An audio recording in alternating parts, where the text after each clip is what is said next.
Hello,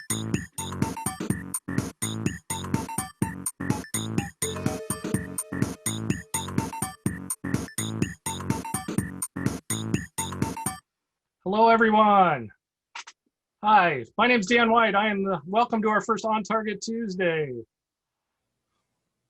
I'm your host, Dan White, and I am the STEM coordinator from Pierce County, which is in Washington State. Thanks so many for joining us. We've got about 50 people on the line right now. We had 190 that registered, so there'll be some people joining us soon. We've got a lot of people from all the way from Florida, all the way to Alaska that have joined us. So we wanted to do this because 4-H is in Washington State. We're not able to meet or practice right now. And I know that this is the beginning of at least our 4-H year, and youth and volunteers are really excited to get started. And a lot of people are trying to meet virtually, and it's really tough for them for their projects or for their club meetings. So I wanted to give shooting sports folks out there just another opportunity to have some resources out here. So these webinars are going to be designed for not just shooting sports. Anybody who's curious about shooting sports, have them join on too.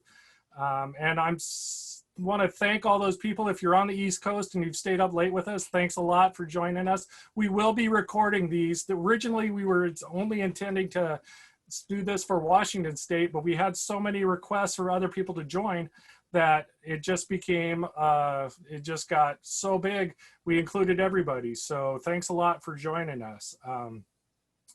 Let's see, these webinars will be recorded, and if you did register, we'll get you the links out so that you can watch these with your club or rewatch these on a better time that works for you. So in this series, we're going to be meeting with a lot of top shooting sports people, from athletes from all over the U.S. We'll also be talking to some people who've taken their hobbies in shooting sports and made them into some careers. So we're really looking forward to that. So a few things before we get started. I know that everybody is really getting used to doing meetings and things on Zoom. This is a webinar, so it's a little bit different. In a meeting, you'll see everybody's pictures on the screen. Now, tonight we'll only see the presenters, which is myself, Ashley Hernandez Hall, who is our shooting sports coordinator for Washington State. And our special athlete tonight is Jade Krolikowski from Nebraska. So before we do that, I kind of wanted to talk a little bit about the Zoom things we've got down here. On the bottom, we've got the chat function, which a lot of people are used to using in Zoom meetings. One of the things we're going to try not to use that as much tonight, and we're going to use the Q&A button. So everybody should see the little bubbles down there. What that'll do is that'll send questions directly to myself and to Jade, and we'll get to those at the end of the presentation. So if you have a question that comes up along the way, go ahead and type it in there, and we'll spend the last few minutes at the end working on trying to get through those questions. So just like our 4-H meetings, most of our 4-H meetings, I'd like to start by doing our Pledge of Allegiance and our 4-H pledge. So I'm going to share my screen one more time, and go ahead and you can recite along with us.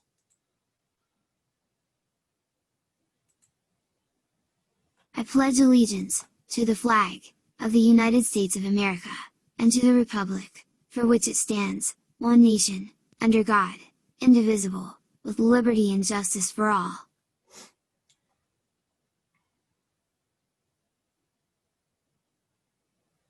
I pledge my head to clearer thinking, my heart to greater loyalty, my hands to larger service, and my health to better living, for my club, my community, my country, and my world.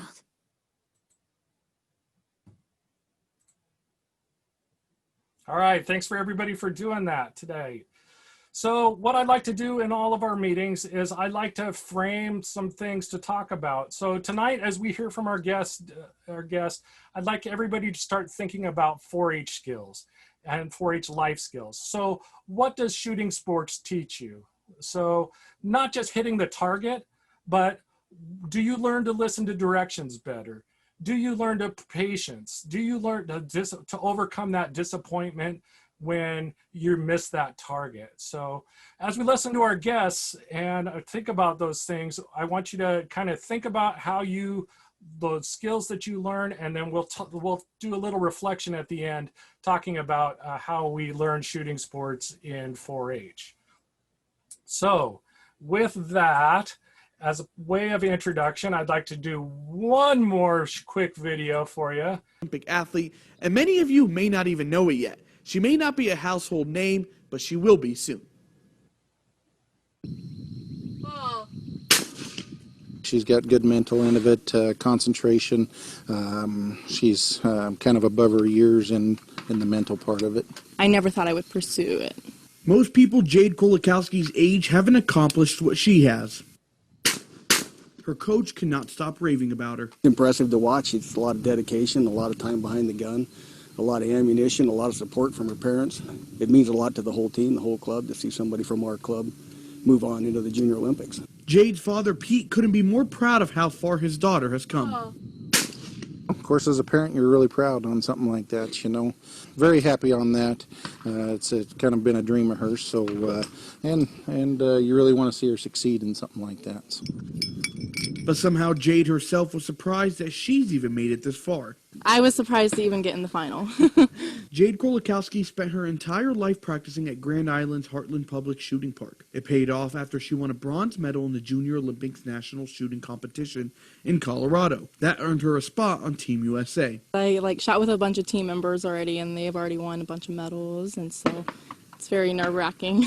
And while you may not see her in the 2020 Olympics, Jade still plans to be there one day competing on the world stage. To go there and just to keep competing in the years, to keep going to Olympic shoots, to stay focused and think of what my end goal is. For NTV Sports, Jay Shatara reporting in Grand Island. Potential Olympic athlete, and many of you may not even know it yet. All right. So welcome, Jade. How are you? Good. How are you? Good. So thanks for joining us. Yeah, thanks for showing that video. I was tearing up. I really love that video. So it was definitely a huge accomplishment. I did not know that was happening that night. I went out to the shooting park and NTV News was there. I'm like, who invited these guys? My mom actually called them without me knowing, and they came out and did that. So that's awesome. So Jade, where are you located now? I live in Dannebrog, Nebraska. It's a very small town. It's the Danish capital of Nebraska. It has about 300 people, maybe to 500 people in the little town. But I live out in the country, so it's very quiet, which I love. That's great. And you said you just came from the range today, huh? Yep. I actually was shooting in my backyard. Oh, okay. Yep. So I am shooting pistol today. So since I have my concealed carry class these next 2 days, just practicing some fundamentals with the pistol. So great. So when did you really get started in shooting? I was about in the 5th grade. My brother and my cousins shot trap before me.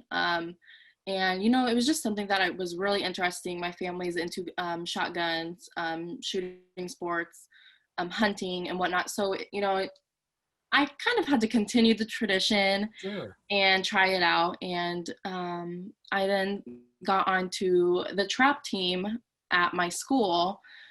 And I started shooting competitively, and my family and friends kind of figured out she's really good.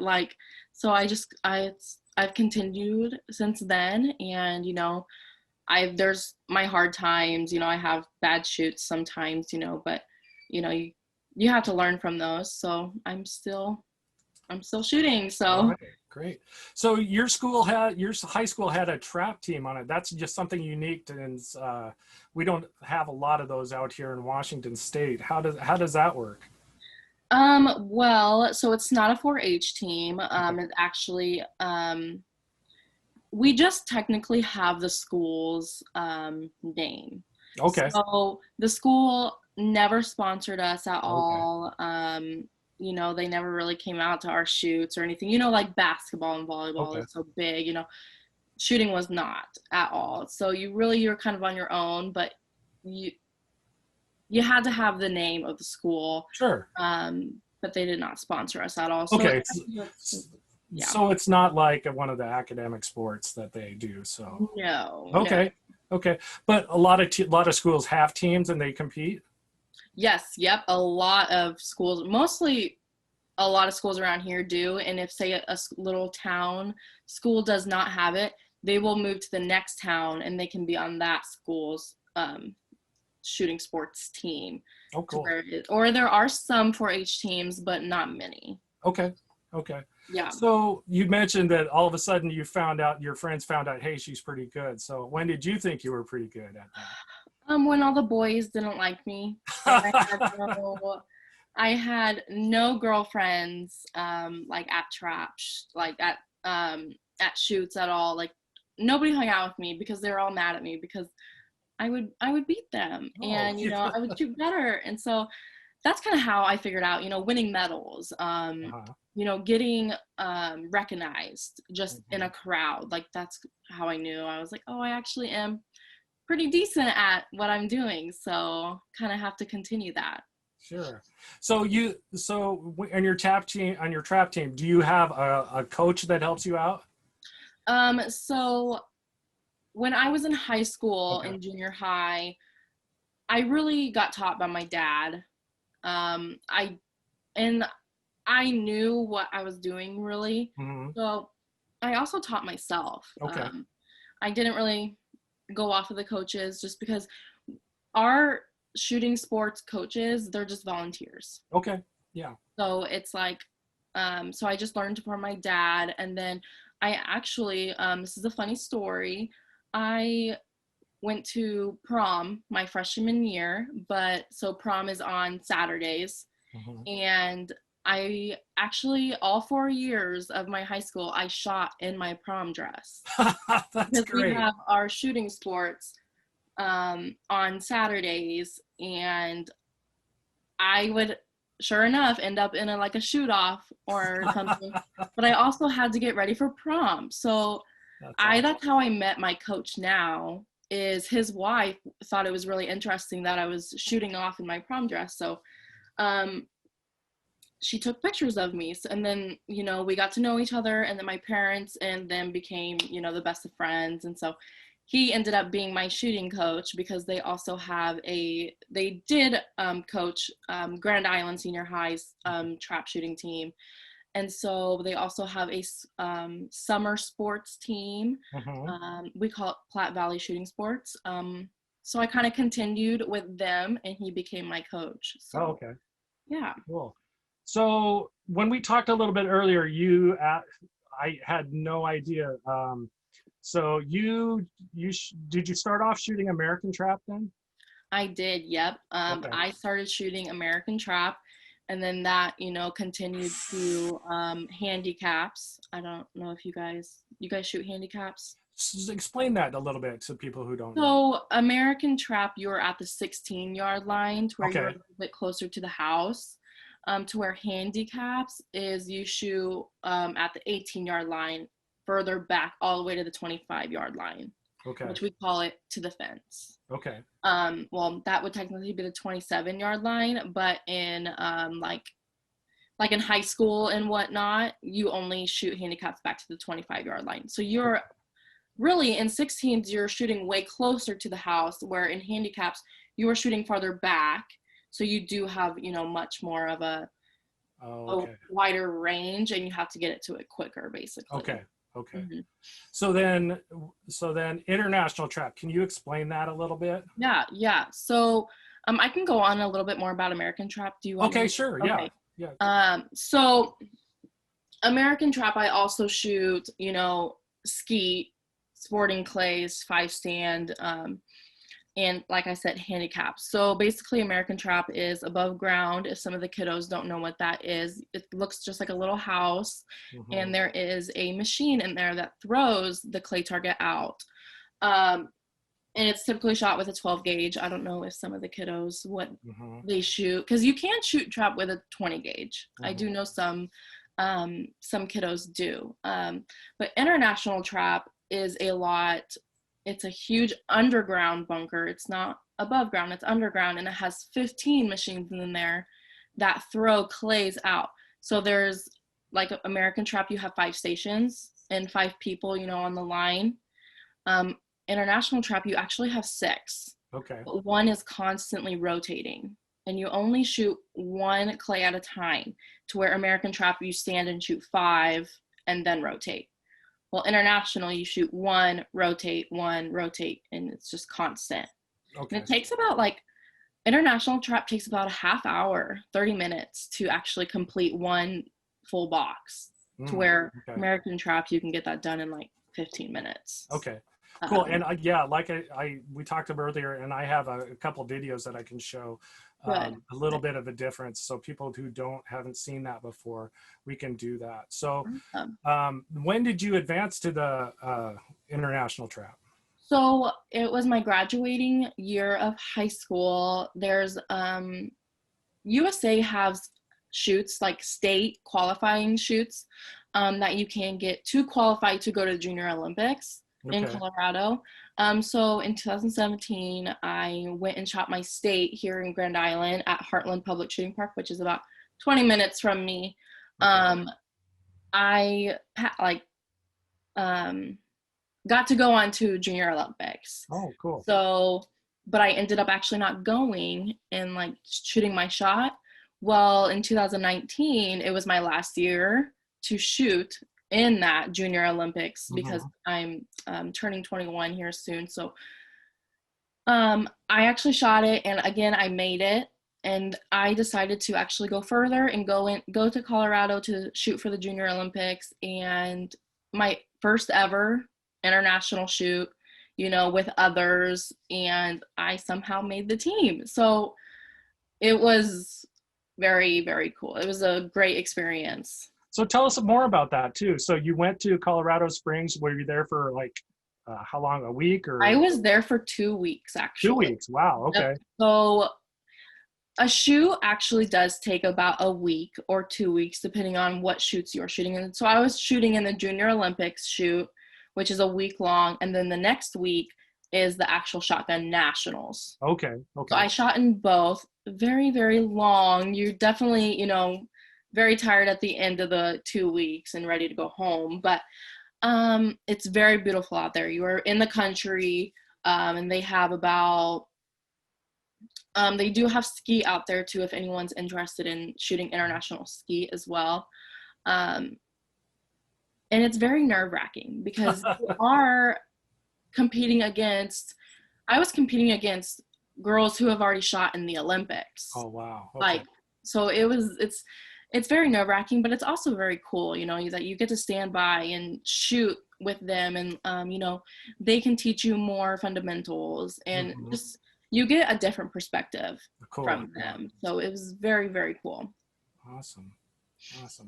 So that's a 2 week program there, and they housed you there, they fed you there. It was yeah, you actually can. You can stay at junior or at the Olympic Training Center. It is at the Olympic Training Center, yeah. Yep, you can stay there. So the Olympic Training Center is about 20-30 minutes away from the actual range. Okay.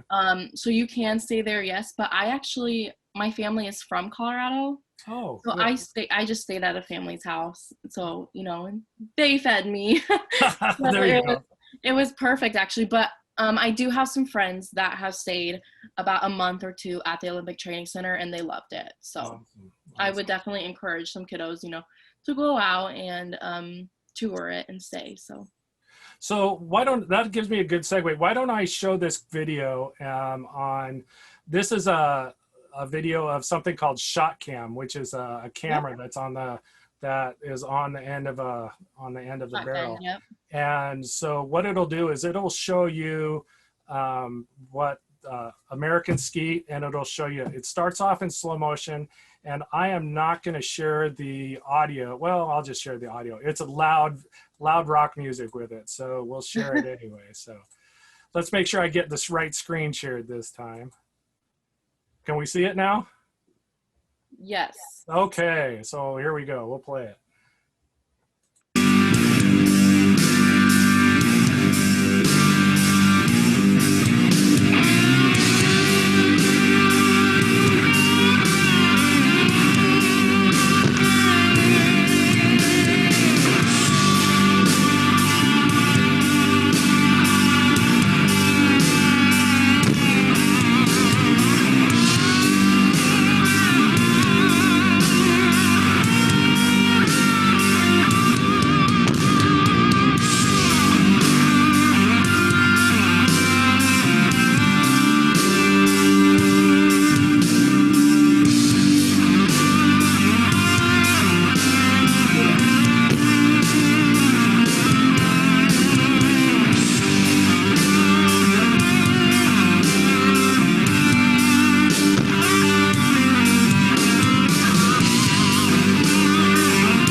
So in those in that international, that bunker there, there's, you said there's 5 machines at each station?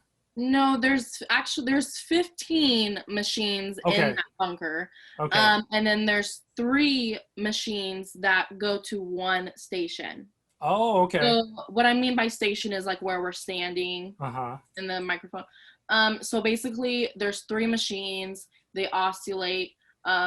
And also one, will shoot out left, right, straight. So there are, but obviously you're not going to get the same target essentially every time. You are going to get one with a little bit of an angle, with a hard angle,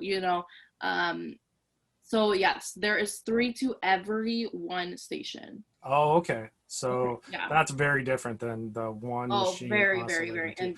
And how much faster do they go? Do you know? They go 62 miles per hour. 62. So I think that's probably like 25 and you can mile an change hour. that, but that's normally what they go. And it's very fast. But some people may think that you have to shoot them faster than American Trap, but you actually don't. You have to have patience with international trap. So say more about that. What do you mean about that, by that? So I actually came from American Trap, shooting ATA, shooting at the Grand, those big shoots, to where American Trap, you say pull and you're up to the target. Okay. And you shoot it fast. Well, international trap, when I first started shooting, so in Colorado Springs, they actually asked me, they're like, "Are you an ATA shooter?" And I'm like, "Yeah, I am." They're like, "I can tell," because and ATA is American Trap Shooters Association. Association. Okay. Yep. So they actually knew that I was coming from the ATA because of how fast I shot, because I shoot fast. And with international trap, you want to you want to have lots of patience with it, because that clay pigeon, travels 62 miles per hour, but you do gotta have patience and follow it through. Sure. So the fundamentals still stay the same then? Yes, just you have to have way more patience with international trap than you do American trap. Okay, cool. So do you do any kind of physical training or mental training when you're for track? Physical, not really, no. I'm not much of a gym person, but mental a lot. Okay. A lot of shooting, any type of shooting sports, and that be American trap, handicap, skeet, and so on. You have to have a good mentality. Okay. Focus for Mhm. one. You cannot get mad when you miss a target. I know it's Mhm. very, very hard. Sure. Trust me. My coaches have gotten on my butt for that. Okay. But it's just patience. Yeah. It really is. What I do before a shoot is, my dad always gives me pep talks. He still Mhm. does. I usually try to listen. I usually will listen to music, or I Okay. will actually go off to where I'm supposed to be shooting next, and I'll just sit like on the bench or what. So watch the targets. Watch Mhm. where they're going. And watching, what is the wind doing to them, if there's any Okay. Yeah. wind, like the weather, and you kind of have to prepare for that as well. um, you know, I'm a big person. I constantly say to myself, don't get mad, have patience. Every target is different. Mhm. And, you have to look at it as a perspective of, where is this going to take me today? Mhm. If I do good, if I do bad, I still have to, have a good mental state, and, not have a bad attitude towards others and whatnot. So Mhm. it's definitely a lot of mental. And my biggest thing is just to have a good attitude going in and even coming out, even if you shoot a bad score. Sure, sure. So that's awesome. Those are some good life skills that we Yes. do. So 4-H is all about teaching life skills. We do that is we teach it through shooting sports. So are there any other life skills that you think that you've learned that you've been able to apply in other areas of your life? Um, Again, I would say a lot of it is the patience. Mm-hmm. You have to take in with your daily life of going to the grocery store, going to school, or, even going to other shoots that you're not even shooting in. Mm-hmm. You have to have those patience with teaching. I teach other kids, how to Okay. shoot, the fundamentals, like the stance, where your bead on your end of the barrel should go. So I do actually take those with me outside of shooting sports. A lot of my life does focus around shooting sports, Mm-hmm. so I'm shooting constantly. So, Sure. but yeah, and every shoot you do learn something new. So you have to think about it that way as well. As every shoot is different. It's not going to be the same as last time. Sure. So what are your careers going forward? What are your what are your goals going forward in shooting? I have lots of ATA shoots that I'd love to go to Uh-huh. still.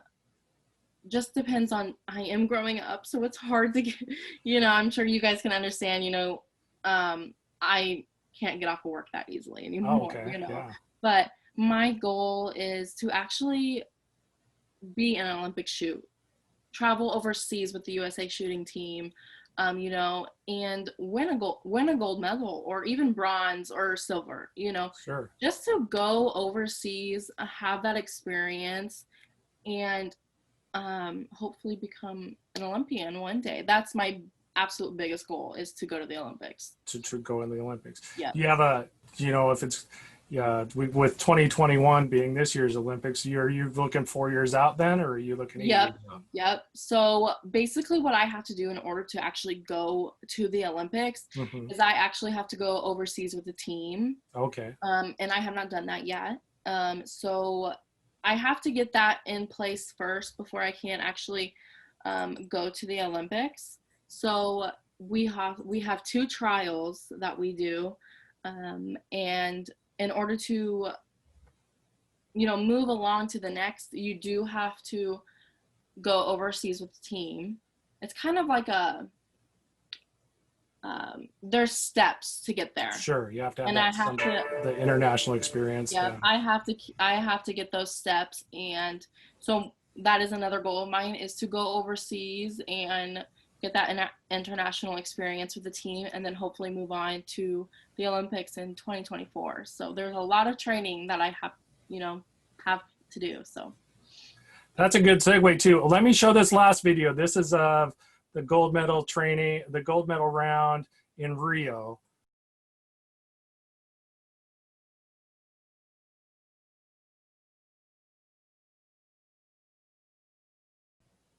So that kind of gives you an idea of what that would look like, and if no one's ever seen that before, because that's not one of the big sports that they show on TV all the time. No, it's so not. you And they kind of miss that actually, out. you can't even, when they show the Olympics on TV, they don't even show shooting sports. So Yeah, it's I wish they did. But I loved that video that you shared. It actually, gives me a little bit more ideas what to share with you guys. Is you can tell in a competition round, you can shoot 125 rounds or 250. Wow. Well, you get 2 shots at one target. So if you miss on the first shot, you can go to the next one, squeeze the trigger really fast, after that first shot, and hopefully you get it. Okay. Well, into a finals round is what we just watched, is you actually only get 1 shot, and the targets are called puff targets. It's where like the pink dust comes out. Yeah, I thought those were different. Yeah. Yes, well, I've actually shot the orange puff targets, and they are awesome to shoot. That yes, you only get 1 shot, but shooting those puff targets is an amazing feeling. That's cool. 100%. Awesome. Well, I'll give you a chance to, I don't know, is there anything else we want to share? I know we went through this all pretty quick tonight. I don't have a whole lot else to share. Let's see. Let's look at the questions here. I don't think we have a lot. How about your coaches? You can say anything about the coaches that you've had? So I've actually only had about 1 coach. Okay. And that would be, his name is Lowell, that you guys saw on the video that you shared. Okay, yeah. Webinar. And some of the other coaches that have been on their team have also helped me as well. But Lowell and my father are probably the 2 that have really gotten me the farthest. I do have new coaches, the USA coaches, that are really, really nice, and they love to help, and they I can't think of his name. I cannot think of my coach's name. How sad is that? But they help out a lot, and I honestly wouldn't be where I am without coaches or my father. Yeah. So yeah. Awesome. So I'm going to take a look real quick here. One question was, why don't they show shooting sports on TV on the Olympics? That would go more into the politics that I'm sure we probably don't want to get into. Sure, yeah. No, I know that a lot of networks are afraid to show guns on TV and stuff like that too.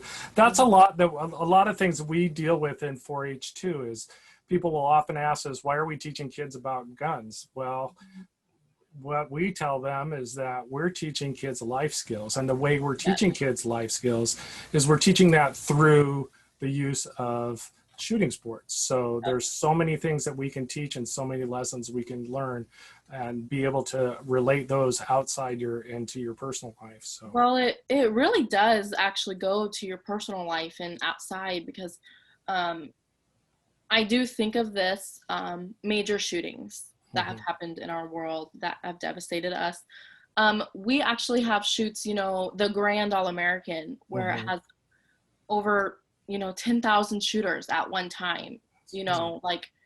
So many of us there's guns there, all everybody's shooting and nothing happens. So really it's because of the shooting sports. Makes it a great discipline for people to practice safeness with the guns and around you. So really shooting sports teaches kids, like you said, life skills about guns and whatnot. Sure. Yeah. So I just took a quick look through the questions too.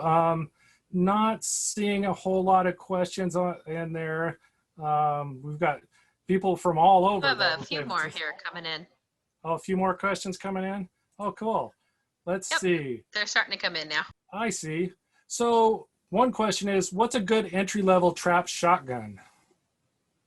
Okay, an entry-level trap shotgun. That's a good question. So I actually shoot a Browning XT. That I know a lot of kids that start out with that, or just a Browning single barrel. I still shoot my Browning XT that I won my sophomore year in a shoot off. So that is a great shotgun to start out with, because that's all I've shot. That's So the one you know. That's right. that's the one I know. The best gun for you is the one that you know how to use. Yeah, but Browning it feels is good for very you. good. Do it. Yeah. Yeah, Browning is very good. So definitely look into Browning shotguns for Okay. trap. Okay. Mhm. Let's see. Here's another one. So what's your highest straight average? What's the best that you've done in a row? Okay, an American trap or international? I don't know. It just says which is the. Okay, we'll do both, I guess. So my highest in trap out of 100 is 100. So I've shot all of them. Out of 200 is 199 or 200. I cannot think of that one. I do have my biography open here. So let's see here. I actually, yes, I have shot a 200 out of 200. That's awesome. I do have a lot of awards, so they are definitely a little bit hard to remember. Sure. But yes, so that is my highest, is a 200 out of 200. So here's another question too. Do you shoot the same gun in trap as you do skeet and sporting I clips? do, yes. So my gun is a double barrel. It's an over and under. All I do is I change out the chokes for the different disciplines, and I shoot it. I have been begging my dad to get me a new gun. I really want a Perazzi, but everybody that's around me says you shoot just fine with the gun you have, so why change? So yeah. yeah. So here's another question. How do you make sure the shotgun is the right fit for you? So what things do you look for when you shoot Okay. Yeah. So a lot of people have differences with the way your body is. So like some people are, they have wide shoulders, or they're very tall, very short, whatnot. So my gun actually fits right into my shoulder right here. Okay. And a lot of my friends have their guns, they go get their guns fitted constantly. They have coils in them, and my gun actually, this is crazy. This will sound crazy, but has never been actually fitted to my body. I have just learned it the standard way. So if I were to go get, but I encourage you, to go get it fitted to you. And then as you grow, to get it fitted, because there's so many changes. Yeah, definitely too. And feel comfortable as well. Like if you're not comfortable with a gun, you need to change it, and definitely find the right one for you. Yeah, if it's hurting you, say something. Yes. So here's another question. Have you tried shooting archery? I have not. No. Me and Dan were actually talking about this a little earlier. I've always wanted to learn how to shoot archery. I've never shot a bow before. I'd love to learn. So my friend actually is going to take me out here soon this weekend and teach me how to shoot a bow. So that's exciting. That's awesome too. So good experience too. Yeah. Well, thank you very much, Jade. I don't know if there's anything else you want to say for the good of cause. We'll look for you. Oh, do you have a sponsor? I do have a couple sponsors. Yes. Okay. You want to plug them? So my sponsor, it's a big gun or shell manufacturer here, is called Hornady. I don't know if any of you guys have heard of it. And in fact, in a couple weeks, we're going to have a representative from Hornady on there, and he'll be talking about his experiences. Do you know who? It is Todd Connect. I think is how you pronounce his last name. Okay, that's okay. But yeah, Hornady does sponsor me. And then I have a lot of my dad's. He has a lot of companies under him that do sponsor me as well. And I have Boop's Shooter Supply here in Grand Island, Nebraska, that sponsors me as well. So awesome. yeah, great. I love. Good. We'll get their sponsors plug are great in for to get. Yeah. 100%. So cool. Right, then I think we're going to wrap up. In the beginning, we talked about some reflection. So we talked about asking the youth out here to think about life skills. Uh-huh. And I want everybody to take a second and think about what life skills you heard Jade talk about. And I want you to think about what life skills you've learned in your shooting sports time too. So yeah, with that, just going to competitions, every shoot brings you a new challenge, and you learn something new every single time, but it also leaves you with something to work on, and that's what pushes you to keep shooting, wanting to go to shoots and learn more. So I hope you would like to, have the urge to do, keep learning about shooting. So yeah, definitely too. So be thinking about what you thought, those life skills and how you can relate them, like in our 4-H splits, how you can use them in your club, your community, like your school and your family and your friends, and how you can use those skills to better your country and better the world. So with that, I think we'll go ahead and sign off. Next week, we've got Ashley Peterson, and she's the Northwest manager of Midway USA Foundation, which is a big sponsor of 4-H shooting sports. And she is a rifle shooter, and she'll be telling us about her experiences and how she tried out for the Olympic team. And I'll let you tell her story too. I also wanted to give a big shout out to Kim Baker for all her graphics work on this project, and Ashley Hernandez Hall for our state shooting sports coordinator, for helping get the publicity out for everybody else. So if you go ahead and join us, even if you're not a trap shooter or an archery shooter, please join us on those videos, because we can also learn a lot from any other discipline too. So until next week, remember your muzzle, action, and target. Keep them safe and stay on target. Thanks a lot, everybody. We'll thank see you next week. you.